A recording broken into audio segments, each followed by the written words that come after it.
Welcome back to our channel. Today, in quiet reverence, we remember the talented artists who left us too soon, some only just days ago. From the icons of Hollywood to rising stars, they each brought light to the world of entertainment, until they passed away suddenly. If you feel moved by their stories, we invite you to leave a like as a silent tribute in their memory. Thank you. Now, let us begin.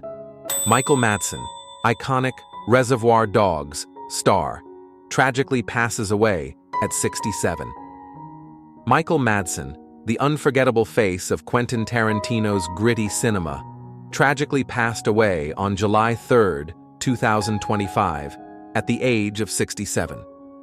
His death was confirmed by the Los Angeles County Sheriff's Department.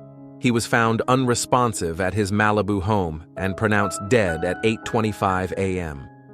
His publicist later stated the likely cause was cardiac arrest. He will forever be remembered for his chilling performance as Mr. Blonde in Reservoir Dogs, a role that etched his name in cinematic history. He later brought quiet intensity to the role of Bud in Kill Bill, further deepening his connection with fans of Tarantino's work. With more than 346 film and television credits, his career spanned over 4 decades, including standout roles in Donnie Brasco, Thelma and Louise, The Hateful Eight, and Once Upon a Time in Hollywood. But his journey was not without hardship. In 2022, he faced the heartbreaking loss of his son, Hudson. Despite personal grief and career struggles, Madsen continued to work steadily, often prioritizing his family's well-being over prestige. In later years, he turned to poetry and photography as forms of quiet expression and healing. His final project, a poetry collection titled Tears for My Father, features a foreword by Quentin Tarantino. In a candid moment, Madsen once said, "When I'm not making a movie, I'm home, in pajamas, watching The Rifleman on TV, hopefully with my 12-year-old making me a cheeseburger." Which of Michael Madsen's roles left a mark on you? Share your memories in the comments and help keep his legacy alive.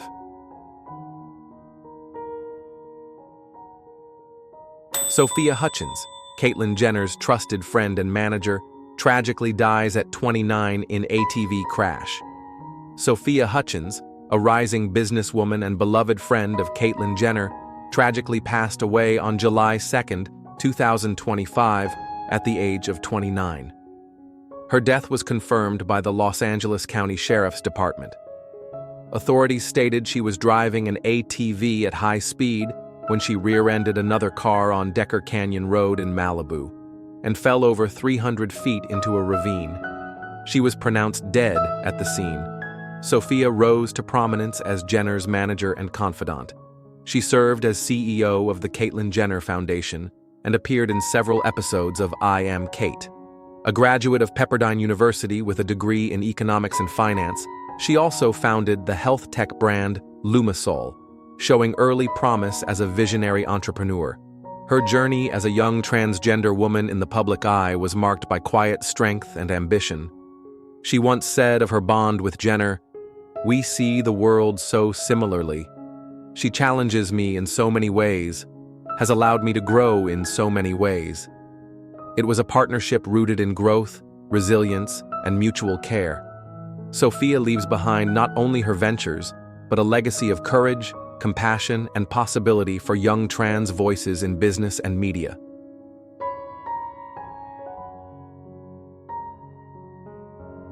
Bob Elmore, Leatherface of Texas Chainsaw Massacre 2, and stunt legend, dies unexpectedly at 65.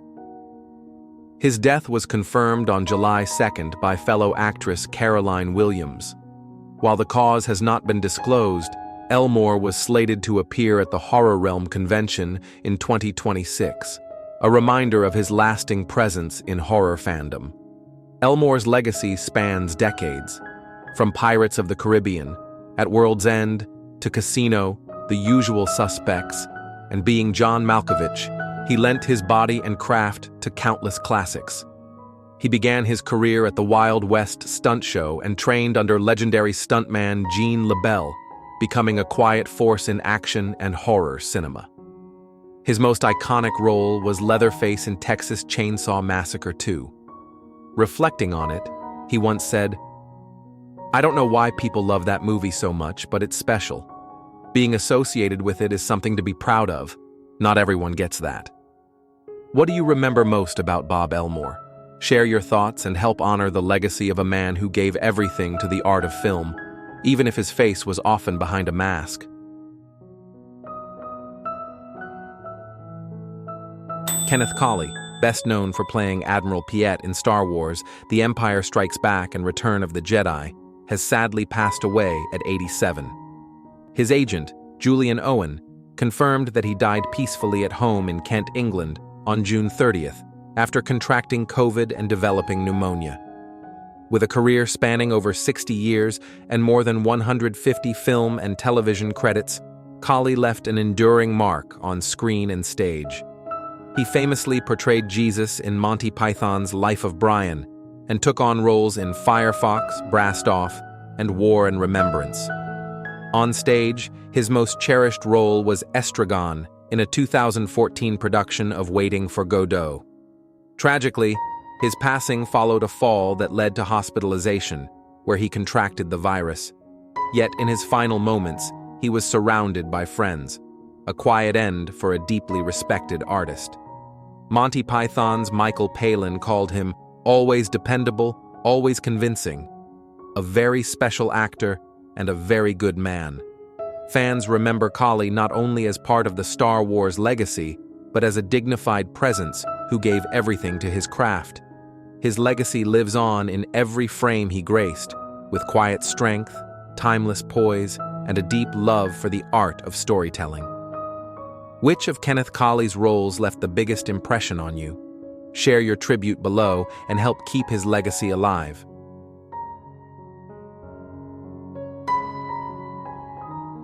Julian McMahon, best known for playing Dr. Doom in Fantastic Four and Christian Troy in Nip Tuck, has tragically passed away at 56.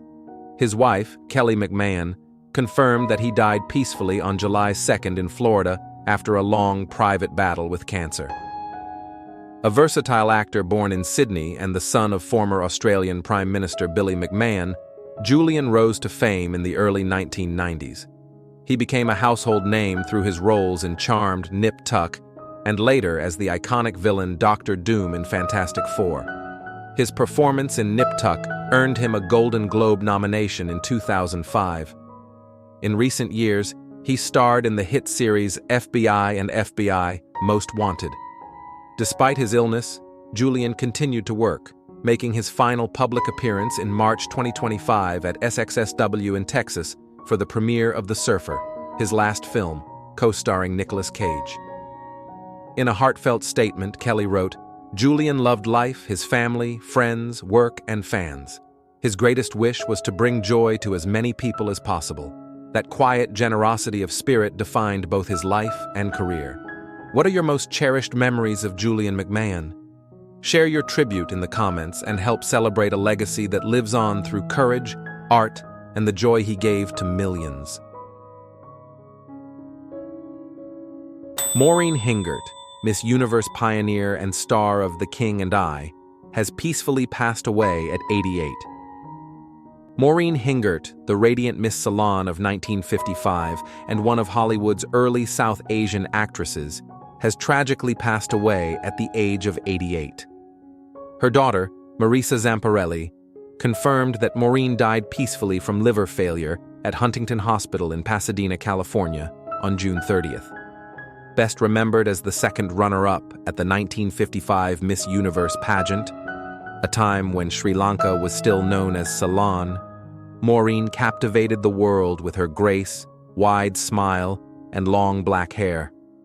Her success on the international stage led her to a brief yet groundbreaking Hollywood career, with appearances in classics like The King and I and Gunmen from Laredo.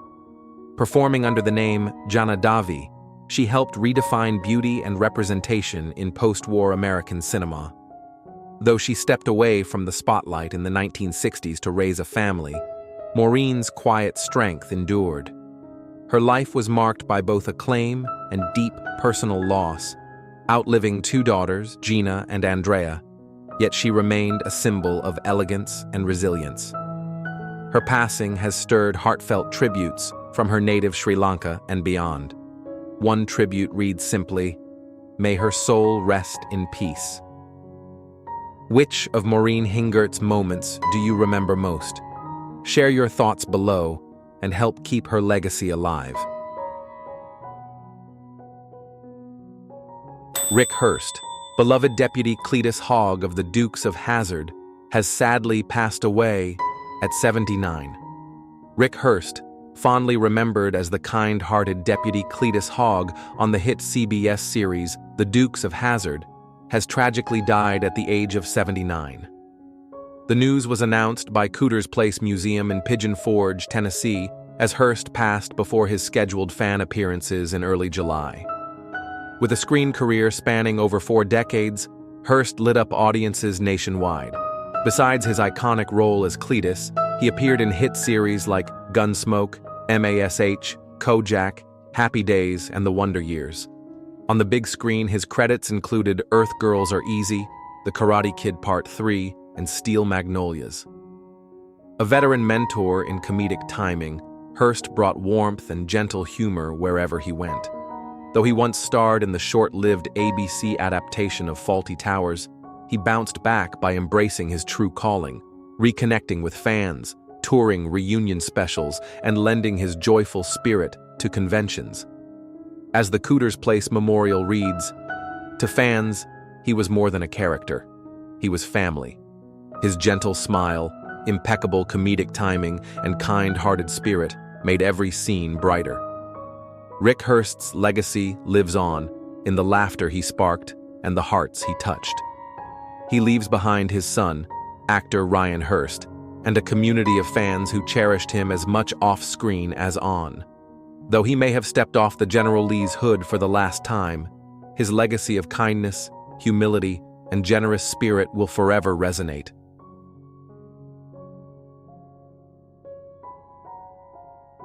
Bobby Sherman, teen idol of the 60s and beloved star of Here Come the Brides, has tragically passed away at the age of 81.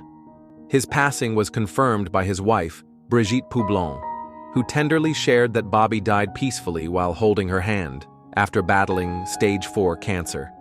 Known for his warm smile, melodic voice, and boyish charm, Bobby Sherman was a pop culture icon whose image adorned the walls of millions of American teens during the late 1960s. Bobby rose to fame as a featured vocalist on the ABC show Shindig, before becoming a household name with his role as Jeremy Bolt on Here Come the Brides. The role showcased not only his acting depth, but also his musical talents, leading to a string of top 10 hits like Little Woman, Julie, Do You Love Me, and Easy Come, Easy Go. Though his stardom reached dazzling heights, Bobby later chose a quieter path, devoting his life to public service. He became an EMT and trained countless paramedics at the LAPD Academy, finding new purpose in saving lives. "There's not a better feeling in the world," he once said, reflecting the humble heart behind the fame.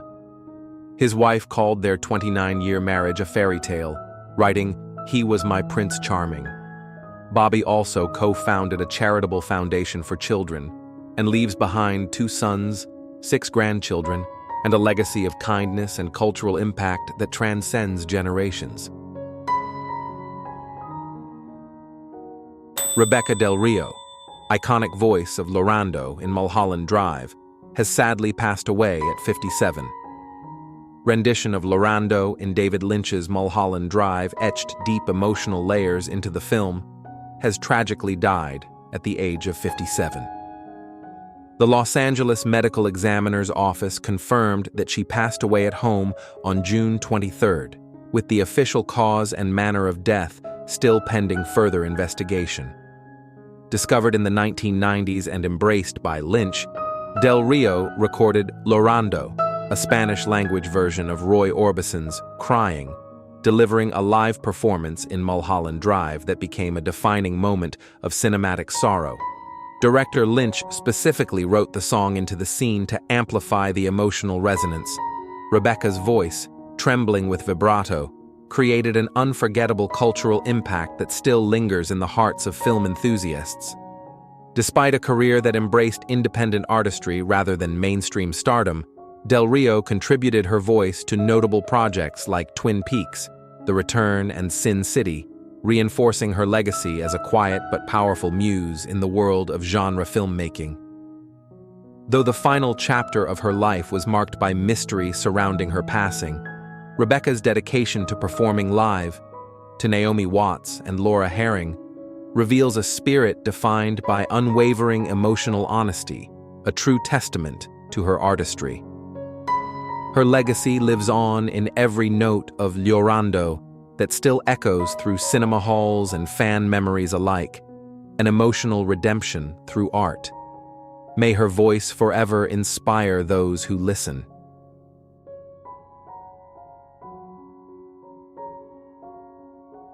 When I forgot about God, Jamie Foxx said quietly, he blessed me with a stroke. It wasn't a punchline. It wasn't part of a role. It was Jamie, stripped of the lights and laughter, standing before a hushed audience, one man speaking directly to time itself. Most of us knew him long before that moment.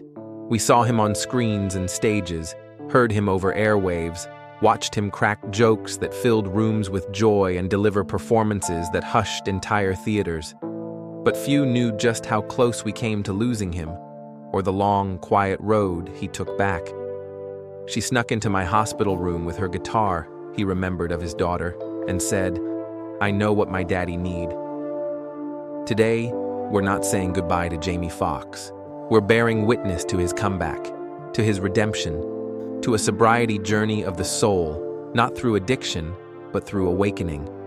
And if his story has ever moved you, if his music ever played in your car, or a scene he acted in ever made you pause, we invite you to walk through this journey with us. Leave a memory. Share a moment. This legacy is still being written. Eric Marlon Bishop was born on December 13th, 1967, in the small town of Terrell, Texas. At just 7 months old, he was adopted by his maternal grandparents, Esther Marie and Mark Talley, two figures who would shape not only his manners and faith, but the very melody of his life. Their modest brick house echoed with gospel on Sundays and the scent of collard greens after choir rehearsal.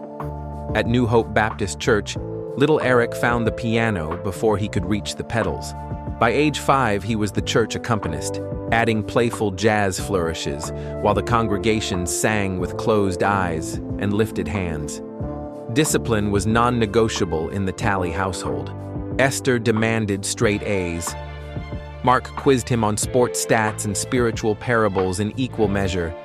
Eric never spoke out of turn, always said, "Yes, ma'am," and understood from an early age that talent in that home was a gift from God, not a ticket out, but a responsibility to grow. Outside church, Jamie made the playground his stage. He mimicked teachers, quoted Eddie Murphy, and played quarterback on Friday nights like he was born under stadium lights. In school, his academic scores impressed, but it was his humor that turned classmates into fans. Teachers bribed him with extra recess if he performed a 5-minute set. He was already learning that laughter could dissolve barriers, that in a town where the past still whispered in segregated sidewalks, a perfect impression could bring people together. Music remained a constant companion. A local piano teacher introduced him to Chopin and Ray Charles in the same lesson. By junior high, Eric was absorbing blues from Dallas, funk from midnight radio stations, country from nearby ranches, all blending into a mental jukebox. That jukebox would carry him west in 1986, when a scholarship took him to United States International University in San Diego. He studied classical composition by day and cracked jokes in dorms by night. A fateful open mic at the Comedy Store changed everything. There, to increase his chances of getting called up, he adopted a gender-neutral stage name, Jamie Foxx. The gamble worked. Jamie's routines, impressions, music-infused bits, sharp social commentary, won over crowds fast. Soon, he was cast in Living Color, 1991, standing shoulder to shoulder with comedic giants like Jim Carrey and Damon Wayans. On that set, he sharpened his timing, refined his characters, and began journaling daily. Snippets of overheard dialogue, church rhythms, Greyhound bus monologues. My grandmother used to say, "Opportunity is when preparation meets purpose," Jamie once recalled. That preparation began to pay off. He stepped into film with comedies like Booty Call and The Players Club, but it was Oliver Stone's Any Given Sunday, 1999, that signaled a shift. As quarterback Willie Beeman, Jamie fused athletic authenticity with dramatic gravity.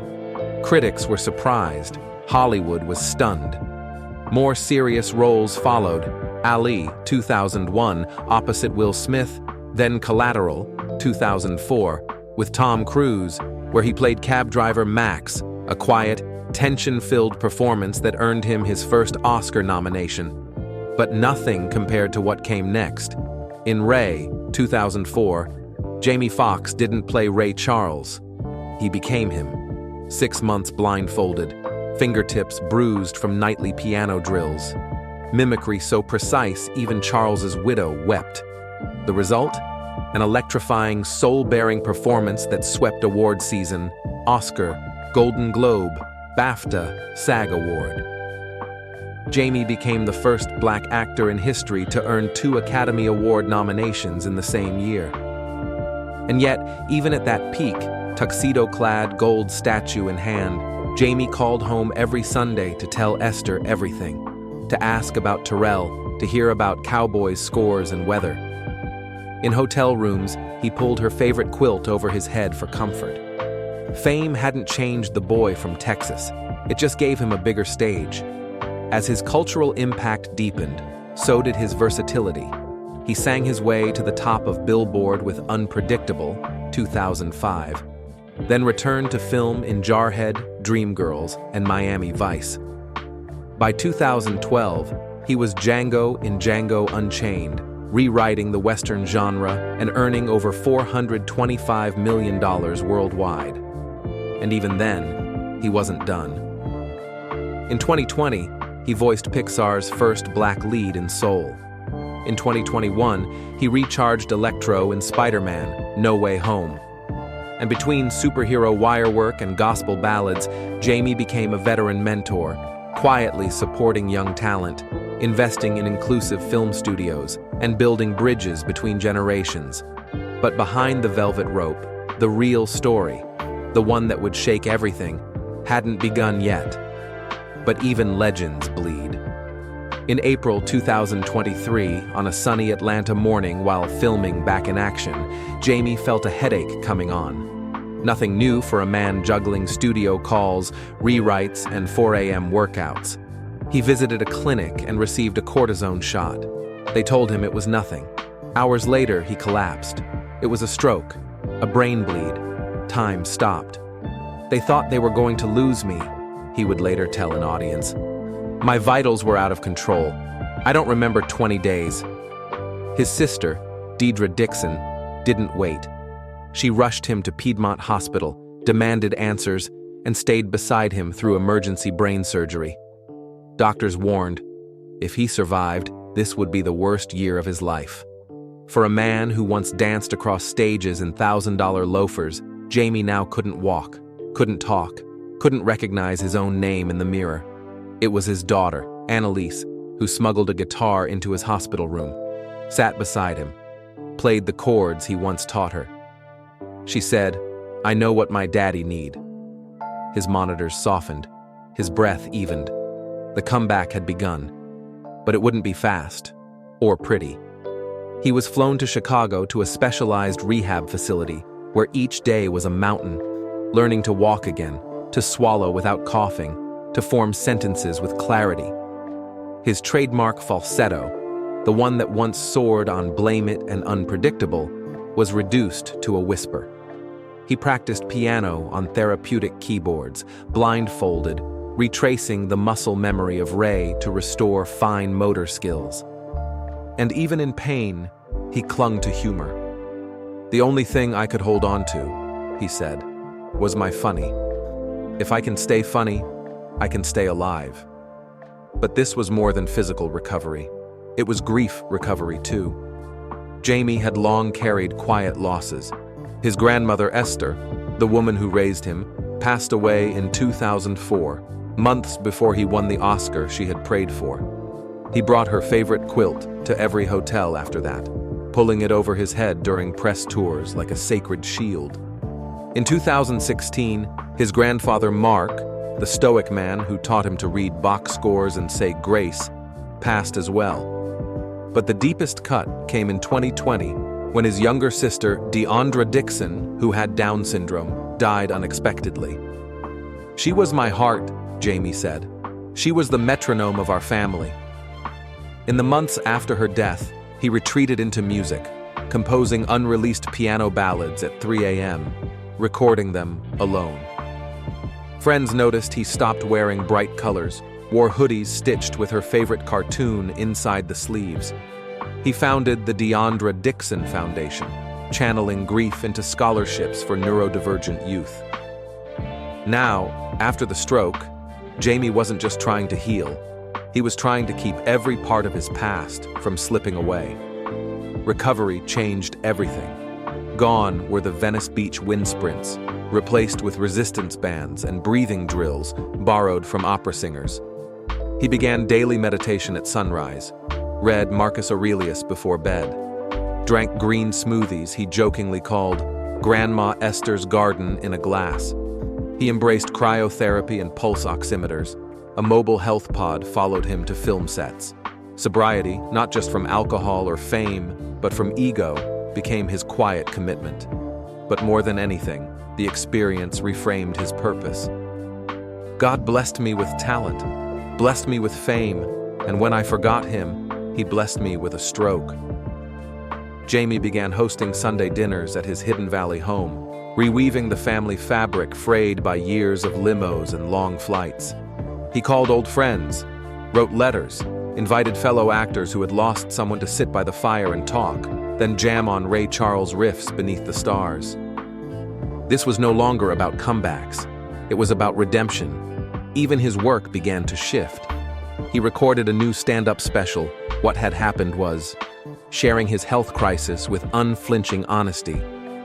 On stage, he shook, he wept, but he also laughed, and made others laugh too, not out of denial, but out of defiance.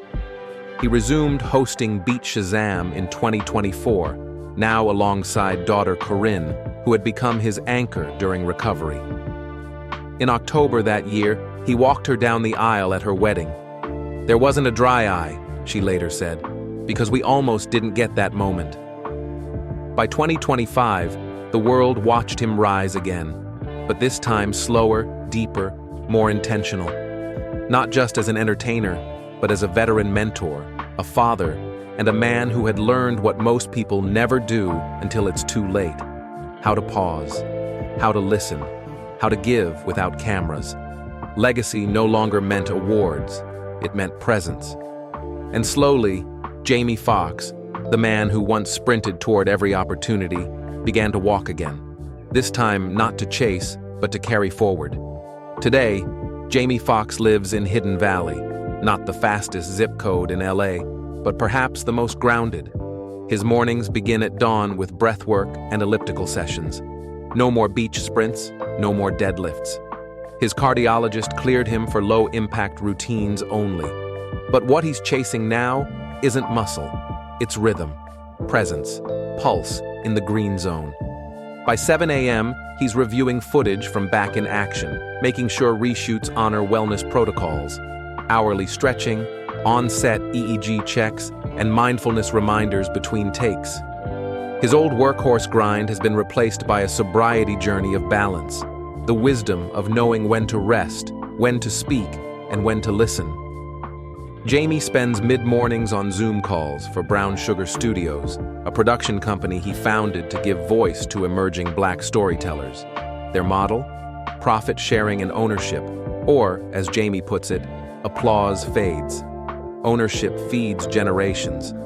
It's a legacy play, plain and simple.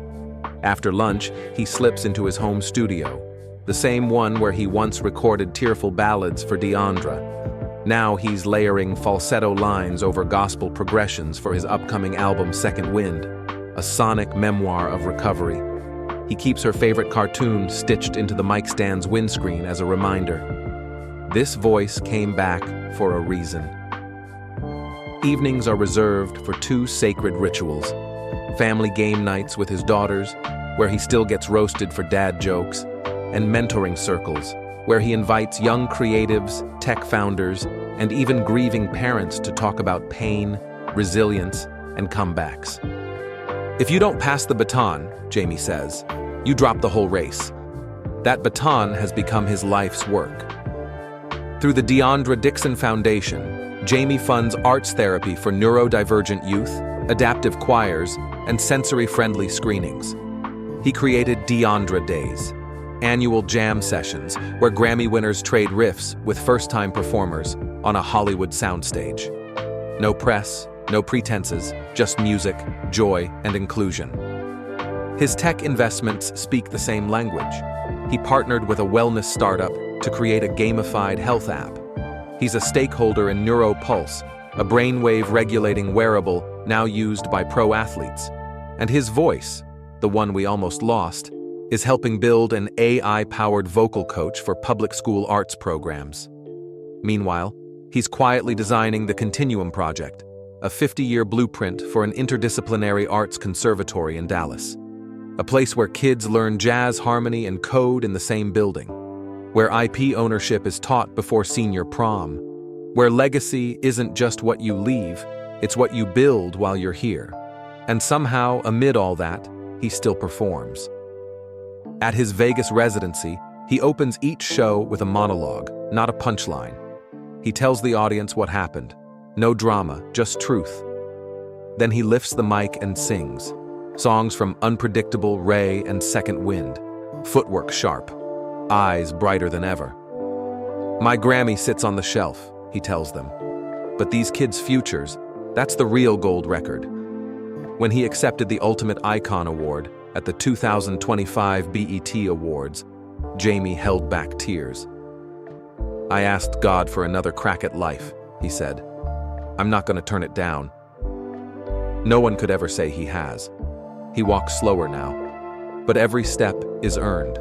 Every laugh is deeper, and every note he sings, whether in a studio, on stage, or at a child's first recital, carries the full weight of a man who has seen the other side and chose to return bearing light.